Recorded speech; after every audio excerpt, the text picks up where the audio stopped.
Good morning, students.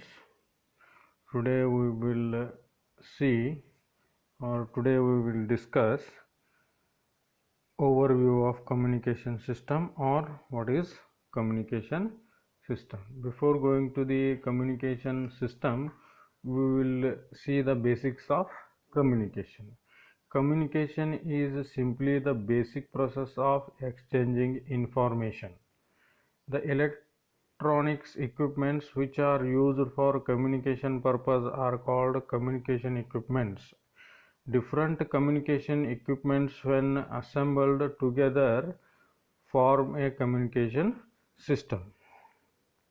Typical example of communication system are line telephony, radio broadcasting, mobile communication, computer communication, radar communication, television broadcasting, radio aids to navigation, radio aids to aircraft landing, etc.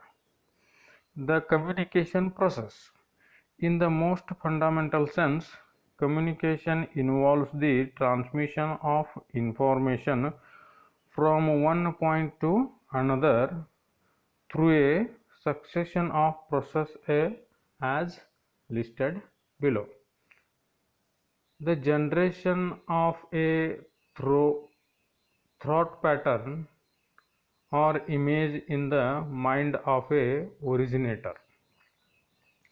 The description of that image with a certain measure of precision by a set of oral visual symbols. The encoding of these symbols in a form that is suitable for transmission over a physical medium of interest. Next, the transmission of the encoded symbols to the desired destination. The transmission of the encoded symbols to the desired destination. The decoding and reproduction of the original signals. The recreation of the original thought pattern or image with a desirable degradation in quality in the mind of recipient. So here we can see block diagram of communication system. In this you can see many number of blocks.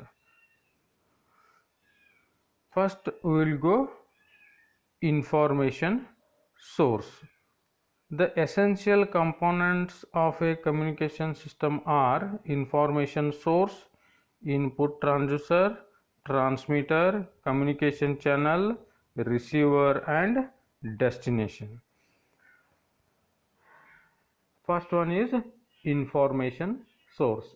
As we know, a communication system serves to communicate a message or information. This information originates in the information source.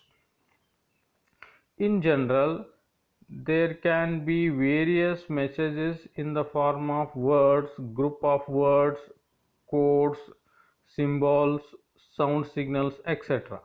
However, out of these messages, only the desired message is selected and communicated.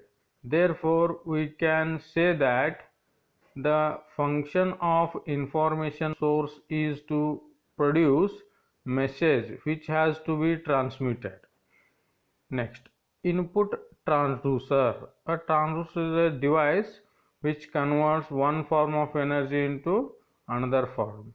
The message from the information source may or may not be electrical in nature.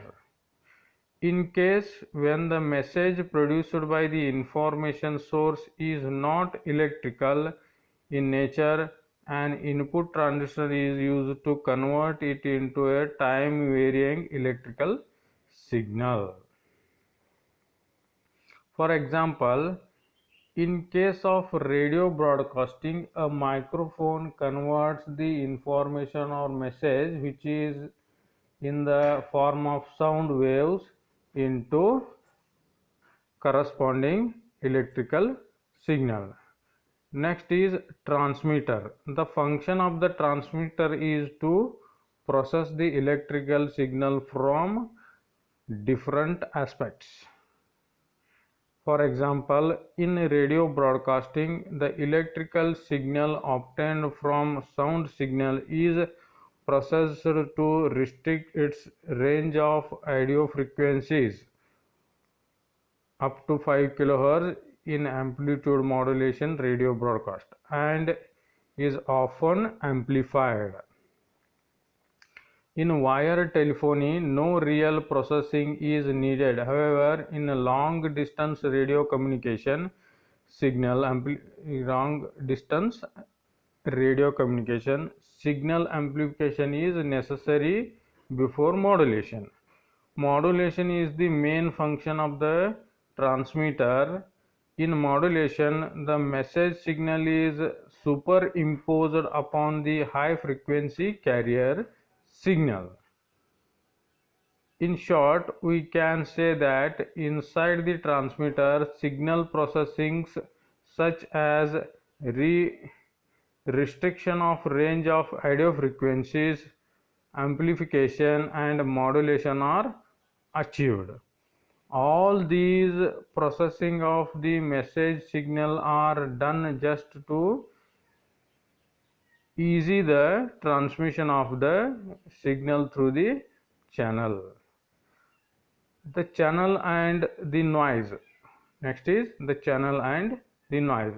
The term channel means the medium through which the message travels from the transmitter to receiver. In other words, we can say that the function of the channel is to provide a physical connection between the transmitter and the receiver. There are two types of channels, namely point-to-point channels and broadcast channels. Example of point-to-point channels are wire lines, microwave links, and optical fibers. Wire lines operate by guided electromagnetic waves and they are used for local telephone transmission. In case of microwave links, the transmitted signal is radiated as an electromagnetic wave is free space. Microwave links are used in long distance telephone transmission. An optical fiber is a low loss, well controlled, guided optical medium. Optical fibers are used in optical communications.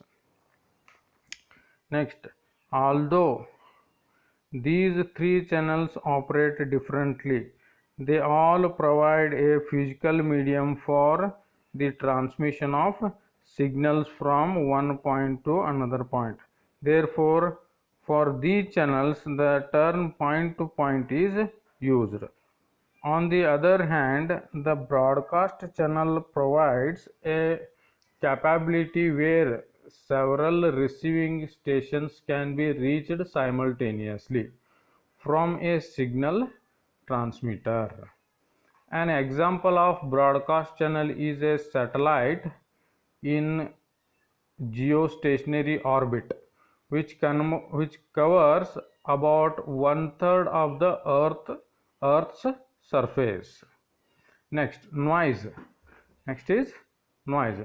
During the process of transmission and reception, the signal gets distorted due to noise introduced in the system.